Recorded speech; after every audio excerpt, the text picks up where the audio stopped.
इन्द्र सरोवर Kulekhani dam हेर्नुहोस् यो ending point हो यहाँबाट कुलेखानीको ड्याम हो माथि मार्कुबाट सुरु हुन्छ अगाडि तपाईहरुलाई माथि देखाउँछु यहाँ जाँदा जाँदा जाँदा जाँदा जुन तपाईको अहिले खोला जस्तो देख्नु भएको छ यो लगभग 11 किलोमिटर लामो छ यो स्टेट चाहिँ हो 7 किलोमिटर हुन्छ तर बाटोबाट घुमेर आउँदाखेरि जुन साइडको बाटोबाट हेर्दा 11 किलोमिटर छ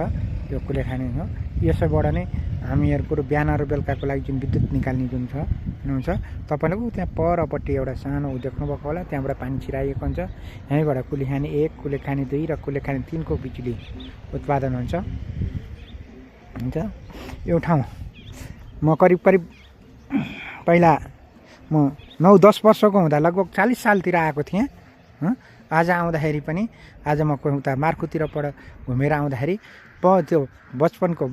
बचपनको यादहरू ताजा भएर आयो हैन यो बाटो त धेरै हिँडेको थियो तर यसरी पुरा मार्कुदेखि कुलेखानीसम्म जुन भित्री जुन पुरा तलाउ जुन हामीले हेरेको छ यो चाहिँ यो पारीको हो तपाईले बीचमा यो सामान लानको लागि आर्मीले युज गरेको यो ट्विन पनि देख्नुहुन्छ यो रोपवेको लाइन हो यो त्यो रोपवे हो तर अहिले बन्द छ हैन यो ठाउँमा तपाईले रोपवे पनि झुन्डिएको देख्नुहुन्छ है हेटौँडाबाट आएको लाइन हो अहिले बन्द छ र उतापट्टि जिप ल्यान्डिङ पनि छ हेर्नुस् यो तपाईहरुलाई पुरा कुलेखानीको पुरा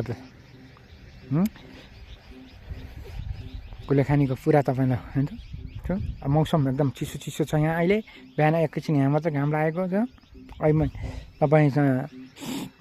आर्मीको त्यहाँ भाइसँग अहिलेको कुरा गर्दै थिएँ बिचारा चिसोले भाइ हामी 15 दिन भयो ब्यारेक सरेर आएको यति चिसो छ सर